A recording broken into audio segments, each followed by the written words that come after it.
Ja, mami. Nee, dis fyn, ons gaan maar nie meer nie. Nee, van dit is ook gevaarlik, daai kante. En ons het nie nog geld, ons het nie nog tyd om geld te waste nie. Nee, is fyn, ek gaan nou vir Taufik sê, ja. Ek het ook aan daai gedink.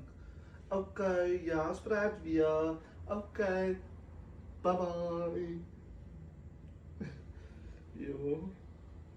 Wat nou? Nee, ons ma sê, ons moet nie meer gaan nie, die naweekie, ons moet nie nog geld op hooi. Sy vrouw is aan ons plan met haar, dus kan ze niks met haar te doen, want ons wil gaan nie, wil gaan nie, as niks met haar te doen, ek gaan kienen. Hoe kan dus kan sy ons geld plan met haar? Nee, as jy vir haar sê hoeveel geld dus het, en dan we gaan hulle niet geld by ons, ek wil die naweek gaan. Laat sy by ons kan trouw, nie ons die langste getaway gaan. Wat sy is van net, As jy aan beesweg sê, as jou ma se beesweg sê, sy moet vir jou ma sê sy moet na plek ken. Want hoekom, want my ma interview nie so nie. My ma interview gelijk is nie, sy dan nooit hoor, my ma sê van ons kan nie die naweek, ons moet nie dit en dat doen nie, jou ma sê kan trouw die jou ma na plek ken, sy is daar anders besigheid. Nee, so pas kan die mens ook nooit verwiesie. Ek gaan, hoe dat sy voel, ek klim, die ma sê kom anders gaan sy na jou ma sê, dan gaan ek alleen maar die naweek, en ek gaan, en jou ma dan, die dag in een ma weekend. Sy moet maar self jou maag phone en dan sê sy maar alles vir haar. Daai jouself. Ek gaan maar by, dan kan gaan leen my earphones in sit. Sê maar self vir jou ma. Vir my ma? Ja. Hier, wat die phone? Was dit nie jou ma nie? Nee, hoe meen sy dan nou? Aan die Moira? Ja, maar was die my ma nie? Was die Auntie Moira nie? Oh, as my ma. Ja. Nee, my ma weet wat's goed vir ons. Ek dink my ma weet seker as iets aan dan op pad.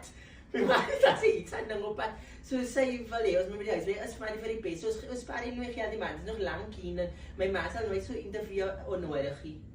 Ons moet maar luister vir ons ma's nie. Nou moet ons daar ons ma's luister. Maar as ek kom by my ma, dan moet ons nie luister nie. As ek kom met die mooie, dan moet ons nie luister nie.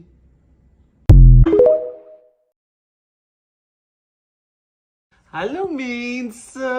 So, baie van julle vra altyd, wat is die tips vir 'n suksesvolle marriage? Nou, kom ek sê gou vir julle vandag. Ek is die baas in die huis. En as ek vir jou sê, hou jou bek, dan hou jy jou bek. Nog nooit ligt sy by die mense so nie. Sy weet wie sy baas. Ek hou nie my bek vir jou nie. Moenie kom weg as sy vir my kastel maak en vir my kos ek met my bek hou. Ek my bekkie. Hy kyk weet jy en die huisie. Ek sal mos nog nooit my bek hou. Sy luister nie vir 'n man nie. Sy laat nie 'n man vir jou sê wat om te doen nie. Sy gaan nie jou bek hou nie. Jare as mos jy weet wat 'n ou daar wat sy op bek moet hou vir 'n man. As hy man vir sy jou bek te praat. Sy skyk terug. Ja, ek sê vir jou sy hou nie jou bek vir 'n man nie. Vir alles sy weet wat sy na die tafel toe bring. Ja, sy moet jou waarde ken jou waarde. So, as jy wil hê, hulle moet na jou luister. Van tips.